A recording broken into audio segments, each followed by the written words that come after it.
Sesungguhnya kasyaf hakiki terbuka yang sebenarnya adalah sifat rahasia hati dan batinnya. Tetapi apabila pembicaraan itu telah terdorong kepada menggerakkan hayalan mengenai pertentangan dahir bagi batin, maka haruslah ada pembicaraan yang singkat saja untuk menguraikannya. Barang siapa mengatakan bahwa hakikat makna itu menyalahi syariat agama atau batin itu bertentangan dengan dahir, maka orang itu lebih dekat kepada kufur daripada kepada iman. Bahkan segala rahasia yang khusus untuk orang-orang muqarrabun, orang-orang yang dekat kepada Allah, mengetahuinya, di mana tidak bersekutu dengan mereka banyak orang mengerjakannya dan mereka melarang menyiarkannya kepada orang banyak itu, adalah terbagi kepada 5 bahagian. Bahagian pertama, bahwa sesuatu itu adalah halus pada dirinya, yang menumpulkan kebanyakan paham pada mengetahuinya. Maka tentulah mengetahuinya buat orang-orang khawas, orang-orang tertentu saja. Mereka harus tidak menyiarkannya kepada bukan ahlinya. Karena dapat menimbulkan fitnah kepada mereka, di mana pemahamannya pendek daripada mengetahuinya. Disembunyikan rahasia ruh dan dilarang Rasulullah menerangkannya adalah termasuk dalam bahagian ini. Karena sesungguhnya hakikat makna ruh itu adalah di antara yang menumpulkan pemahaman daripada mengetahuinya. Dan menyingkatkan sangka waham daripada menggambarkan keadaan maknanya. Janganlah Anda menyangka bahwa itu tidak terbuka jelas bagi Rasulullah. Sebab orang yang tidak mengenal ruh, maka adalah seolah-olah dia tidak mengenal akan dirinya. Orang yang tidak mengenal akan dirinya, maka bagaimanakah ia mengenal akan Tuhannya yang Maha Suci? Dan tidaklah jauh dari kebenaran bahwa yang demikian itu adalah terbuka kepada sebahagian wali-wali dan ulama-ulama, meskipun mereka itu bukan nabi. Tetapi mereka beradab sopan dengan adab kesopanan agama. Lalu mereka diam dari apa yang didiamkan nabi daripadanya. Bahkan mengenai sifat-sifat Allah Azza wa Jalla, adalah termasuk yang tersembunyi, yang singkatlah pemahaman orang banyak untuk mengetahuinya. Dan Rasulullah tidak menyebutkannya, kecuali yang terang-terang saja bagi segala paham, yaitu, tentang ilmu, kehendak dan lainnya. Sehingga dapat dipahami oleh orang banyak dengan cara yang sesuai, yang disangkakannya kepada ilmunya dan kehendaknya sendiri. Karena mereka pun mempunyai sifat-sifat yang dinamakan dengan ilmu dan kuasa itu. Lalu mereka menyangka bahwa yang demikian itu semacam suatu perbandingan. Kalau disebut dari sifat-sifat Allah, apa yang tidak ada bagi makhluk, dari apa yang terdapat sebahagian penyesuaian, niscaya mereka tidak akan memahaminya. Bahkan kelezatan bersetubuh seks apabila diterangkan kepada anak kecil atau orang tak bertenaga impoten, maka tak akan dipahaminya. Kecuali dengan menyesuaikan kepada kelezatan makanan yang dapat diketahuinya, walaupun belumlah itu pemahaman yang sebenarnya. Dan perbedaan antara ilmu Allah dan kehendaknya dengan ilmu makhluk dan kehendaknya, adalah lebih banyak dari perbedaan antara kelezatan seks dan makan. Kesimpulannya, tidaklah diketahui manusia, selain dirinya dan sifat-sifat dirinya, yang ada padanya sekarang atau yang telah ada padanya dari sebelumnya. Kemudian dengan membandingkan kepada yang tersebut tadi, dapatlah ia memahami akan yang lain daripadanya. Kemudian, kadang-kadang ia mempercayai bahwa di antara dia sendiri dan lainnya terdapat berlebih kurang tentang kemuliaan dan kesempurnaan. Maka tak adalah dalam kesanggupan manusia, selain daripada menetapkan bagi Allah Ta'ala apa yang ada bagi dirinya, dari perbuatan, ilmu, tahu kehendak kuasa, dan sifat-sifat lainnya, serta membenarkan bahwa yang demikian itu adalah lebih sempurna dan lebih mulia bagi Allah. Maka yang terbesar peredarannya adalah kepada sifat-sifat dirinya, tidak kepada kebesaran yang khusus bagi Tuhan. Dari itu bersabda Nabi, tak dapatlah aku menghinggakan pujian kepadamu seperti yang kamu pujikan kepada dirimu sendiri. Tidaklah hadis itu maksudnya, bahwa aku lemah daripada membentangkan apa yang aku ketahui, tetapi adalah pengakuan dengan kesingkatan paham untuk mengetahui akan hakikat makna kebesaran Allah. Dari itu berkata setengah mereka, tidaklah dikenal akan Allah dengan hakikat maknanya selain oleh Allah sendiri. Berkata Abu Bakar Siddiq, segala pujian bagi Allah yang tidak menjadikan bagi makhluknya jalan kepada mengenalnya, melainkan kelemahan daripada mengenalnya. Kami habiskan pembicaraan mengenai ini dan marilah kita kembali kepada maksud, yaitu bahwa salah satu bahagian tadi, ialah apa yang menumpulkan pemahaman daripada mengetahuinya. Di antaranya, yaitu ruh dan sebahagian dari sifat-sifat Allah Ta'ala. Mudah-mudahan sebagai isyarat kepada contoh tadi ialah yang tersebut pada sabda Nabi, bahwa bagi Allah yang Maha Suci 70 hijab daripada nur. Jikalau dibukanya, niscaya terbakarlah akan apa yang didapati basar, melihatnya oleh kemahasucian wajahnya. Bahagian kedua, dari hal-hal yang tersembunyi, yang tidak mau Nabi-nabi dan orang-orang sidik menyebutkannya, ialah apa yang dapat dipahami pada diri hal itu sendiri, yang tidak menumpulkan pemahaman daripadanya. Tetapi menyebutkannya, membawa melarat kepada bahagian terbanyak dari pendengar dan tidak membawa melarat kepada nabi-nabi dan orang-orang sidik. Dan rahasia takdir yang dilarang ahli ilmu menyiarkannya adalah termasuk ke dalam bahagian ini. Maka tidaklah jauh daripada kebenaran bahwa menyebutkan sebahagian dari hakikat makna adalah membawa melarat kepada sebagian makhluk. Seperti membawa melarat cahaya matahari kepada mata kelelawar dan bau harum bunga mawar kepada kepik bedugal Mesir kumbang yang bau sekali. Bagaimanakah ini jauh daripada kebenaran? Kata kita, bahwa kufur, zina, perbuatan maksiat dan jahat, semuanya dengan ketetapan Allah Ta'ala, kemauannya dan kehendaknya itu adalah benar. Dan sesungguhnya memperdengarkan kata-kata tadi, adalah membawa melarat kepada segolongan orang. Karena menimbulkan sangkaan pada mereka, bahwa itu menunjukkan kepada kebodohan, berlawanan dengan kebijaksanaan, menunjukkan rela dengan kekejian dan kedaliman kejahatan. Dan Ibnu Ar-Rawandi dan suatu golongan dari orang-orang hina, telah menjadi ilhad tidak lagi bertuhan karena kata-kata seperti yang tersebut di atas tadi. Dan seperti itu pula takdir qadar, jikalau disiarkan, maka sesungguhnya menimbulkan sangkaan pada kebanyakan orang, akan kelemahan. Karena paham mereka pendek untuk mengetahui apa yang dapat menghilangkan sangkaan itu dari mereka. Jikalau berkatalah orang yang berkata, bahwa hari kiamat kalau disebutkan waktunya bahwa ia akan datang sesudah 1000 tahun atau lebih banyak atau kurang dari itu, sesungguhnya dapat dipahami. Tetapi tidak disebutkan, adalah untuk kemuslihatan hamba Allah itu sendiri dan karena ditakuti akan kemelaratan. Semoga masa kepada hari kiamat itu masih jauh. Maka masih panjanglah waktu. Dan apabila jiwa itu merasa bahwa masa siksaan masih lama, maka kuranglah perhatiannya. Dan semoga masa kepada hari kiamat itu dekat dalam ilmu Allah. Maka kalau disebut niscaya sangatlah ketakutan, berpalinglah manusia dari pekerjaan dan runtuhlah dunia. Pengertian ini jika diperhatikan dan benar, maka adalah contoh bagi bahagian kedua. Bahagian ketiga, bahwa sesuatu itu jikalau disebutkan dengan tegas adalah dapat dipahami dan tidak ada padanya kemelaratan.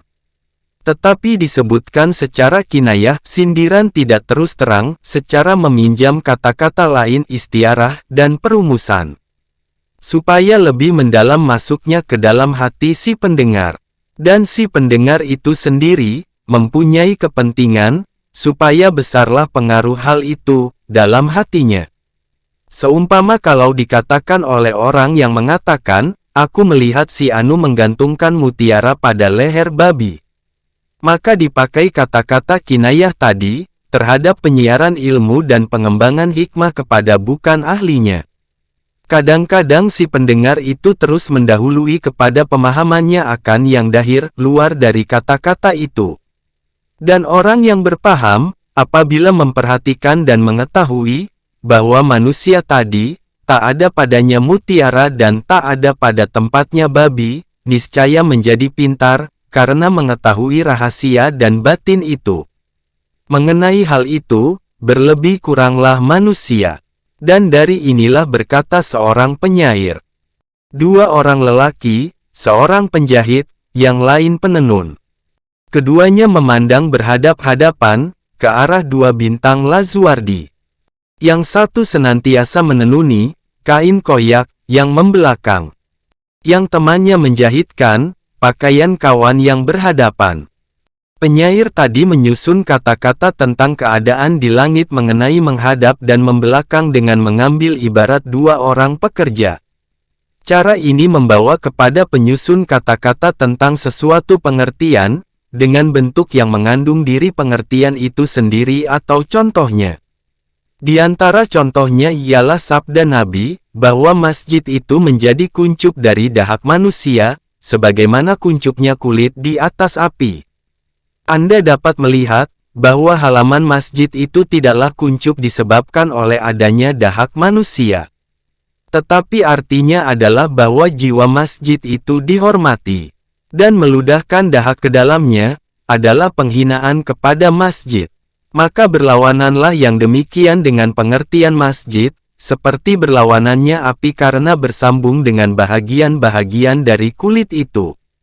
Dan seperti itu juga sabda Nabi, apakah tidak takut orang yang mengangkat kepalanya sebelum imam di dalam salat, bahwa akan diubah oleh Allah kepalanya kepada kepala keledai. Yang demikian itu, dari segi bentuk tidaklah ada sekali-kali dan tidak akan ada.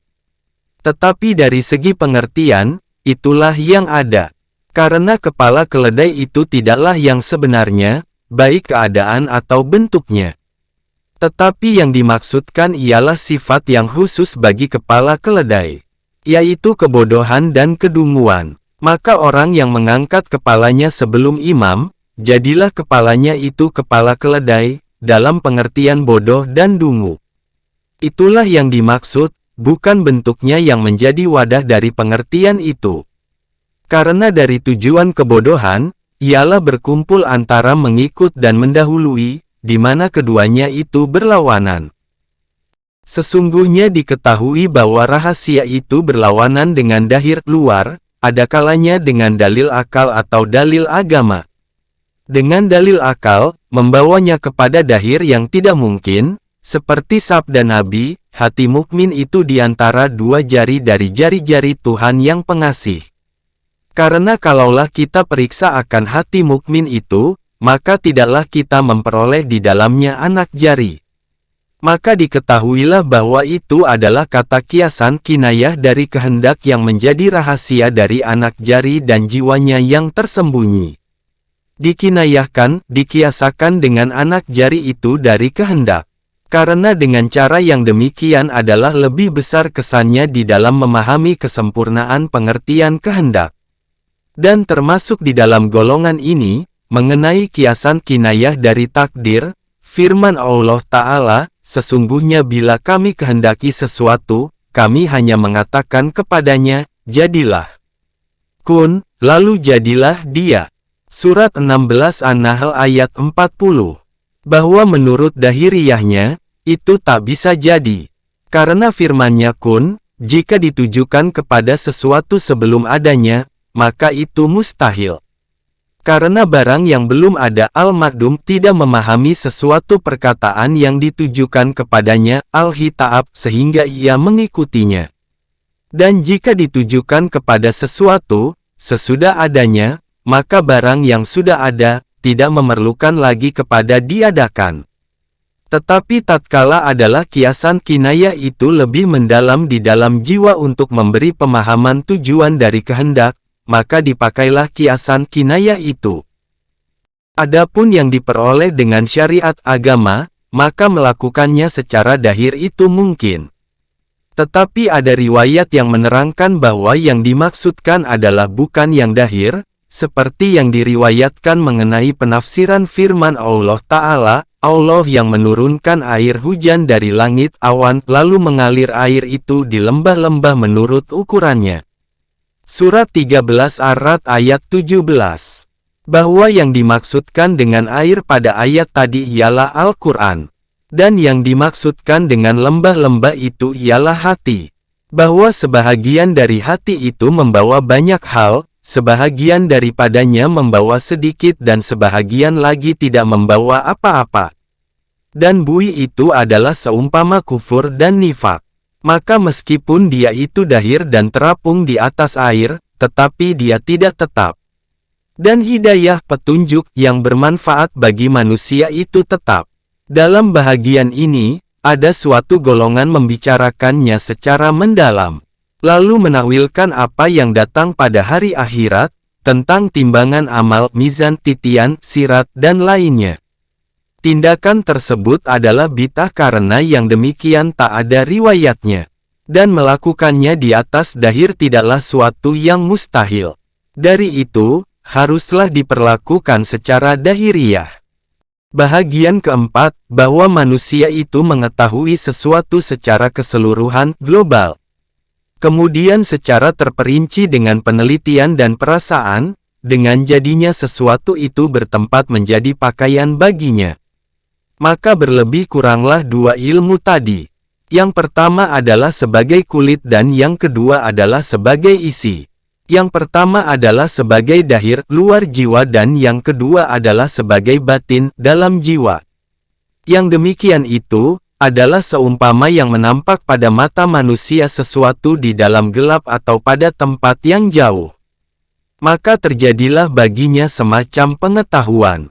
Lalu apabila dilihatnya pada jarak dekat atau setelah hilangnya gelap, maka tahulah Allah akan perbedaan di antara keduanya.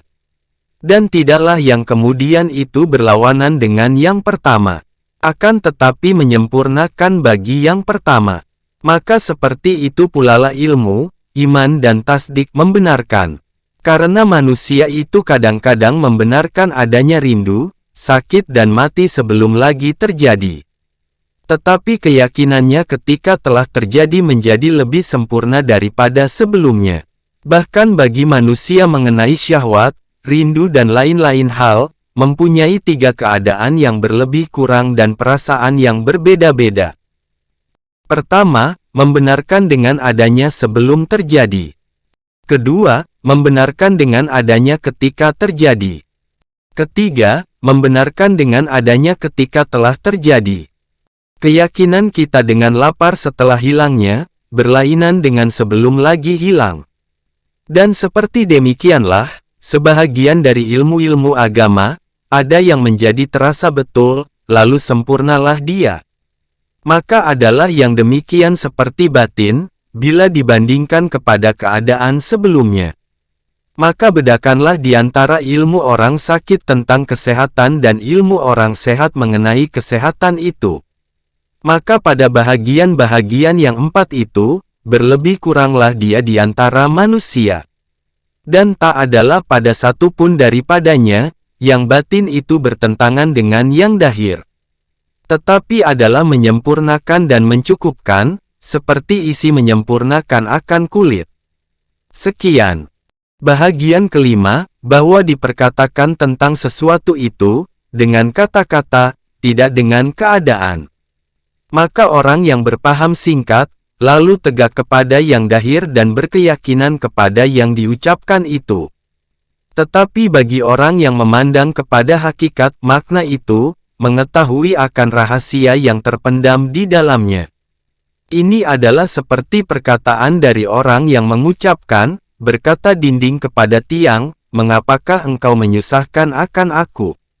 Menjawab tiang, tanyakanlah kepada orang yang menokok-nokokkan aku.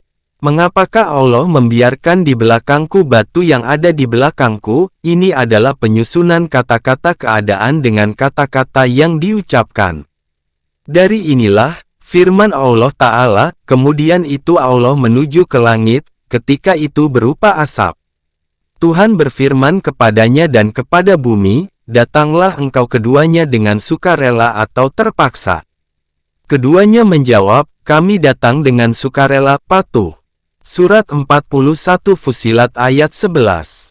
Orang yang bodoh itu memerlukan untuk memahamkan ini, kepada penentuan bahwa langit dan bumi itu hidup, berakal dan mengerti kepada ucapan dan ucapan itu, ialah suara dan huruf yang didengar oleh langit dan bumi.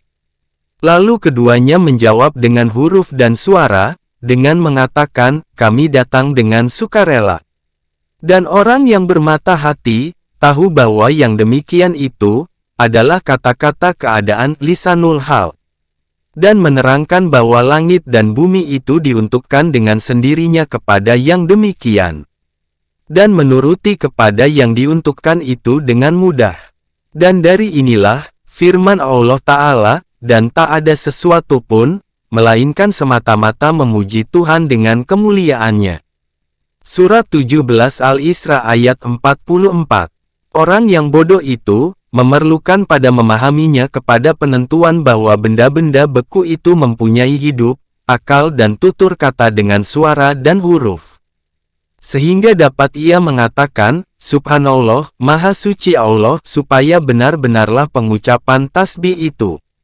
Dan orang yang bermata hati, tahu bahwa tidaklah dimaksudkan dengan itu pengucapan dengan lisan.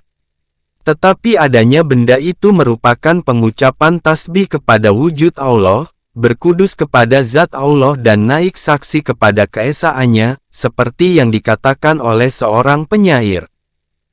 Pada segala sesuatu, mempunyai pertanda, yang menunjukkan, Allah itu esa. Sebagaimana dikatakan, dunia yang kokoh kuat ini menjadi saksi bahwa penciptanya itu mempunyai kebagusan pengaturan dan kesempurnaan pengetahuan. Tidaklah itu mempunyai pengertian bahwa dunia yang kokoh kuat ini mengucapkan, aku naik saksi, dengan kata-kata. Tetapi adalah pengakuan itu dengan dirinya sendiri dan keadaan yang meliputinya. Begitu pula, tiada suatu pun, melainkan memerlukan pada dirinya kepada pencipta yang menciptakannya, yang mengekalkannya, yang menetapkan sifat-sifat dan yang membuatnya berkembang di dalam segala peredaran masa. Maka sesuatu itu dengan memerlukan kepada yang tersebut tadi, lalu naik saksi dengan pengkudusan pensucian kepada Haliknya, yang Maha Pencipta, di mana kenaik saksian itu diketahui oleh orang-orang yang bermata hati. Tidak oleh orang-orang yang membeku yang berpegang kepada dahir saja. Karena itu berfirman Allah Ta'ala, tetapi sayang kamu tidak mengerti pujian mereka itu. Surat 17 Al-Isra ayat 44. Adapun orang-orang yang singkat pikiran, maka tidak dapat memahaminya sekali-kali. Dan orang-orang mukorabun, orang-orang yang mendekati Allah dengan beramalan banyak, dan ulama-ulama yang mendalam pengetahuannya, tidak akan dapat memahami akan hakikat makna dan kesempurnaan sesuatu. Karena tiap-tiap sesuatu itu mempunyai kenaik saksian yang bermacam-macam untuk mengkuduskan Allah dan memujikannya. Masing-masing dapat mengetahuinya sekedar akal dan mata hatinya. Menghitung-hitung kenaik saksian itu, tidaklah wajar dengan ilmu muamalah, yang diminta mengetahuinya hendaklah diamalkan. Dan juga pengetahuan ini termasuk di antara pengetahuan yang berlebih kurang dari ahli-ahli dahir dan ahli-ahli basirah bermata hati pada mengetahuinya. Dan kelihatanlah padanya, perbedaan batin dengan dahir. Di dalam makam kedudukan ini, bagi ahli-ahli makam itu mempunyai keroyalan dan kesederhanaan. Dari yang bersifat keroyalan itu, mengenai penyingkapan yang dahir, sampailah dia kepada mengubah segala yang dahir itu beserta dalil-dalilnya atau mengubah sebagian besar daripadanya. Sehingga mereka membawa firman Allah Ta'ala, tetapi tangan mereka berkata kepada kami dan kaki mereka menjadi saksi. Surat 36 Yasin ayat 65. Dan firman Allah Ta'ala, mereka berkata kepada kulitnya, mengapa kamu menjadi saksi bagi kami? Jawabnya, Tuhan yang menjadikan segala sesuatu pandai berkata. Itulah yang menjadi kami pandai berkata. Surat 41 Fussilat ayat 21. Dan seperti itu pula soal jawab yang terjadi dari malaikat Munkar dan Nakir, mengenai timbangan amal, titian dan hitungan amal hisab. Dan perdebatan antara penduduk neraka dan penduduk sorga, dalam perkataan mereka, limpahkanlah kepada kami air sedikit atau berilah sedikit rezeki makanan yang diberikan Tuhan kepada kamu. Surat 7 Al-A'raf ayat 50.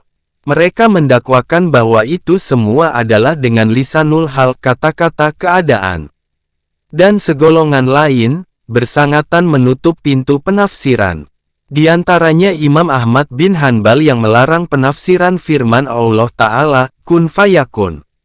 Adalah engkau, lalu ia ada. Golongan ini mendakwakan bahwa itu adalah pengucapan dengan huruf dan suara yang wujud pada Allah, setiap detik dan ketika, menurut bilangan banyaknya ada seluruh yang ada. Sehingga aku mendengar sebahagian sahabat Imam Ahmad mengatakan bahwa, Imam Ahmad itu menutup rapat pintu penafsiran selain pada 3 hadis Nabi. Hajar Aswad itu tangan kanan Allah di buminya. Hati mukmin itu diantara 2 anak jari dari anak-anak jari Tuhan yang Maha Pengasih. Sesungguhnya aku memperoleh diri Tuhan yang Maha Pengasih dari pihak kanan. Dan orang-orang yang berpegang kepada Dahiriyah, cenderung kepada menutup rapat pintu penafsiran. Sangkaan yang baik kepada Ahmad bin Hanbal, ialah bahwa beliau tahu bahwa, istiwa, bersemayam itu, tidaklah maksudnya menetap dan, nuzul, turun itu, tidaklah maksudnya berpindah. Tetapi Imam Ahmad melarang dari penafsiran itu, adalah menutup pintu, demi menjaga kemuslihatan orang banyak. Karena apabila pintu penafsiran itu terbuka, maka meluaslah keretakan dan keluarlah keadaan dari ketentuan dan melewatilah batas kesederhanaan. Karena batas yang melampaui kesederhanaan itu, tidaklah dapat ditentukan. Dari itu, tak apalah dengan larangan ini. Dan diakui akan demikian oleh riwayat perjalanan hidup ulama-ulama yang terdahulu. Mereka itu mengatakan, lalukanlah sebagaimana yang datang. Sehingga Imam Malik menjawab ketika ditanyakan kepadanya tentang istiwa bersemayam itu dimaklumi, caranya tidak diketahui, beriman kepadanya diwajibkan dan bertanya tentang istiwa bersemayam itu bid'ah. Segolongan lagi beraliran kepada kesederhanaan, dan membuka pintu penafsiran mengenai sesuatu yang berhubungan dengan sifat Allah. Dan mereka membiarkan atas Dahiriyah, apa yang berhubungan dengan akhirat, dan mencegah penafsiran padanya. Golongan ini ialah golongan Asy'ariyah. Golongan Mu'tazilah, golongan yang menelan mentah-mentah arti dari Al-Quran tanpa pemikiran, menambahkan di atas golongan Asy'ariyah. Sehingga mereka menerjemahkan ru'yah, melihat daripada sifat Allah Ta'ala. Mereka menerjemahkan adanya Allah Ta'ala mendengar dan melihat. Mereka menerjemahkan miraj dan mendakwakan bahwa miraj itu tidaklah dengan tubuh jasad. Mereka menerjemahkan azab kubur, timbangan amal, mizan, titian, sirat, dan banyak lagi dari hal keadaan akhirat. Tetapi mereka mengakui adanya pengumpulan segala jasad di hari mahsyar, sorga dan kelengkapan sorga dengan makanan-makanan, bau-bauan, wanita-wanita yang dikawini dan segala macam kesenangan yang dirasakan. Mereka mengakui adanya neraka dan kelengkapannya, atas tubuh yang terlihat nyata terbakar, yang membakarkan kulit dan menghancurkan minyaknya. Dan termasuk meningginya mereka kepada batas ini, ialah ditambahi oleh kaum filosof. Maka mereka menerjemahkan tiap-tiap yang datang mengenai akhirat dan mengembalikan semuanya itu kepada penderitaan-penderitaan pikiran dan jiwa akliyah dan ruhaniyah, dan kesenangan-kesenangan pikiran lezat akliyah. Mereka itu, para filosof mengingkari pengumpulan segala jasad pada hari mahsyar, dan mengatakan dengan kekalnya nyawa. Dan nyawalah yang diazab atau diberi nikmat, dengan azab dan nikmat yang tidak dapat dilihat dengan panca indera. Merekalah, para filosof itu, orang-orang yang berlebih-lebihan. Batas kesederhanaan, Di antara keseluruhan kelonggaran ini dan bekunya pengikut-pengikut Imam Ahmad bin Hanbal, adalah demikian halus dan kabur, yang tidak dapat dilihat, kecuali oleh mereka yang memperoleh taufik, yang mengetahui segala keadaan dengan nur ilahi. Tidak dengan mendengar. Kemudian, apabila terbukalah bagi mereka, rahasia dari segala keadaan, menurut keadaannya yang sebenarnya, niscaya mereka memperhatikan kepada pendengaran dan kata-kata yang datang. Maka apa yang sesuai dengan apa yang dipersaksikannya dengan nurul yakin, cahaya yakin, niscaya ditetapkannya. Dan apa yang menyalahi, niscaya ditawilkannya.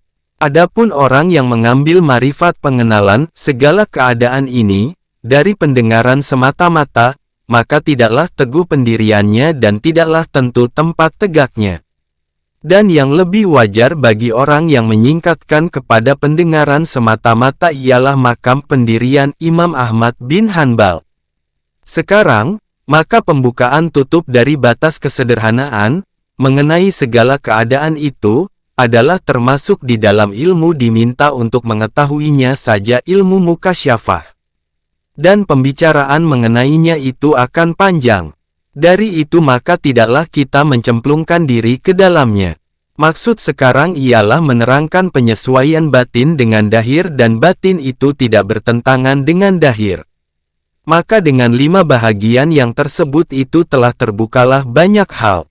Apabila kita berpendapat untuk menyingkatkan sekedar mencukupi bagi orang awam, di atas penjelasan keyakinan yang telah kami uraikan dan mereka tidak diberati lain dari itu pada tingkat pertama, kecuali apabila ditakuti gangguan, karena berkembangnya bid'ah, maka dinaikkan pada tingkat kedua, kepada keyakinan, di mana di dalamnya bersinar cemerlang dengan dalil-dalil yang ringkas, tanpa mendalam. Dari itu, hendaklah kami bentangkan di dalam kitab ini, dalil-dalil yang cemerlang itu saja. Dan hendaklah kami ringkaskan sekedar yang telah kami uraikan untuk ahli kudus golongan yang mengkuduskan Tuhan. Dan kami namakan, Risalah Qudsiyah, mengenai aturan koidah-koidah itikad keyakinan. Dan itu semuanya tersimpan di dalam pasal ketiga kitab ini. Pasal ketiga, dari kitab koidah-koidah, akidah, peraturan-peraturan keyakinan, mengenai dalil-dalil yang cemerlang buat akidah keyakinan, yang telah kami terjemahkan dengan kudus suci. Maka kami mulai. Dengan nama Allah yang Maha Pengasih lagi Maha Penyayang. Segala pujian bagi Allah yang menganugerahkan perbedaan bagi pencinta-pencinta sunnah dengan cahaya yakin. Dan melebihkan pendukung-pendukung kebenaran akan petunjuk kepada tiang-tiang agama. Dan menjauhkan mereka dari penyelewengan orang-orang yang menyeleweng dan dari kesesatan orang-orang yang tidak bertuhan. Memberi taufik kepada mereka untuk mengikuti jejak penghulu segala rasul. Meluruskan mereka untuk menuruti para sahabat yang mulia dan memudahkan bagi mereka, mengikuti peninggalan ulama-ulama terdahulu yang salih. Sehingga mereka berpegang teguh dengan yang dikehendaki akal pikiran dengan tali yang kokoh kuat, dengan perjalanan dan akidah keyakinan ulama-ulama yang terdahulu dengan jalan yang nyata.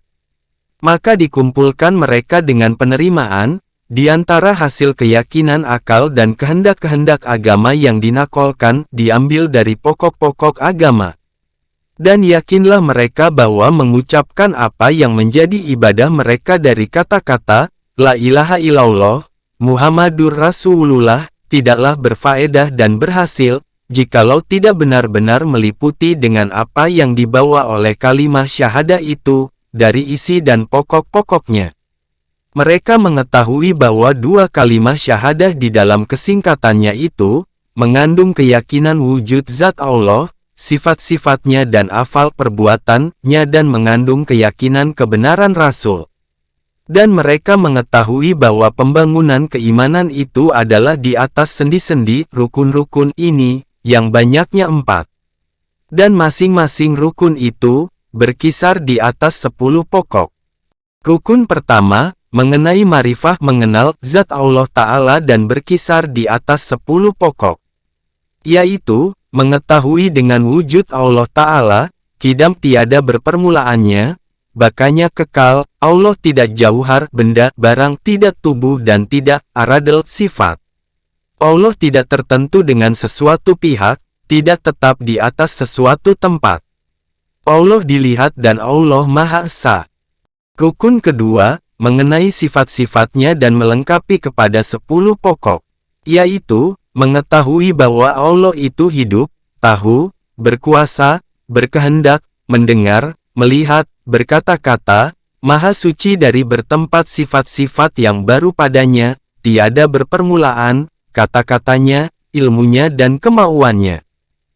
Rukun ketiga, mengenai afal perbuatan-perbuatannya dan berkisar di atas 10 pokok, yaitu, bahwa segala perbuatan hamba adalah dijadikan Allah Ta'ala, bahwa segala perbuatan itu adalah usaha bagi hamba dan kehendak bagi Allah.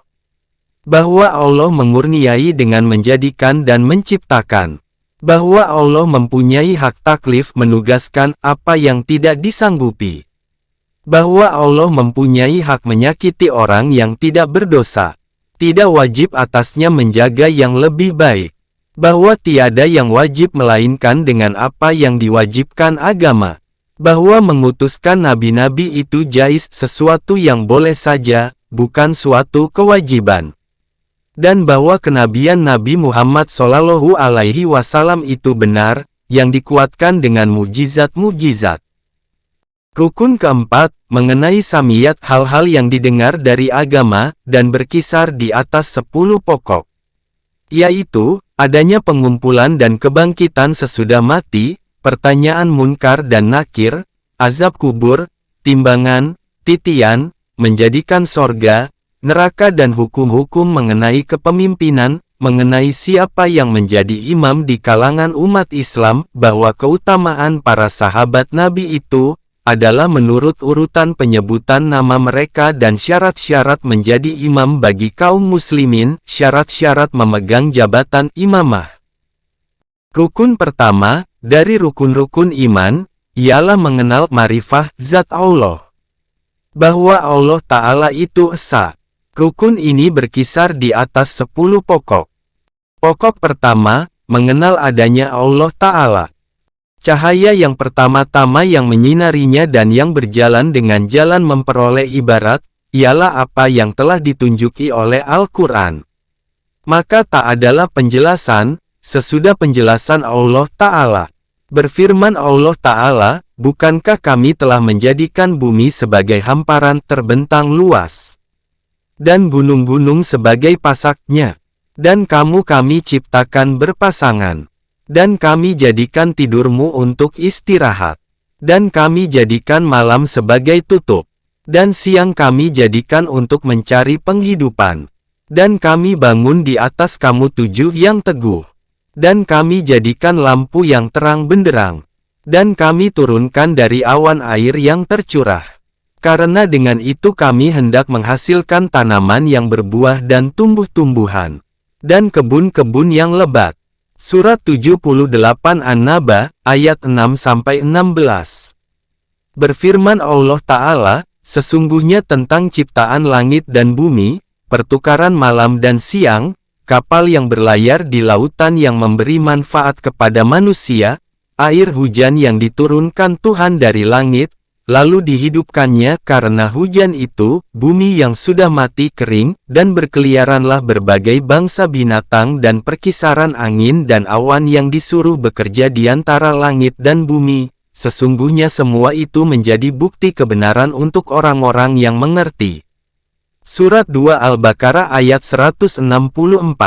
Berfirman Allah Ta'ala, tidakkah kamu perhatikan, bagaimana Tuhan menciptakan 7 langit, sepadan satu sama lain. Dan dijadikannya bulan bercahaya terang dan dijadikannya matahari bagai pelita. Dan Tuhan menumbuhkan kamu dari bumi dengan pertumbuhan yang berangsur-angsur. Kemudian, itu kamu dikembalikannya ke situ, dan kamu dikeluarkannya dengan kelahiran baru. Surat 71 Nuh ayat 15-18. Berfirman Allah Ta'ala, Tidaklah kamu perhatikan air mani yang kamu tumpahkan? Kamukah yang menciptakan atau kamilah yang menciptakan? Kami telah menentukan kematian kepada kamu dan kami tiada dapat dikalahkan.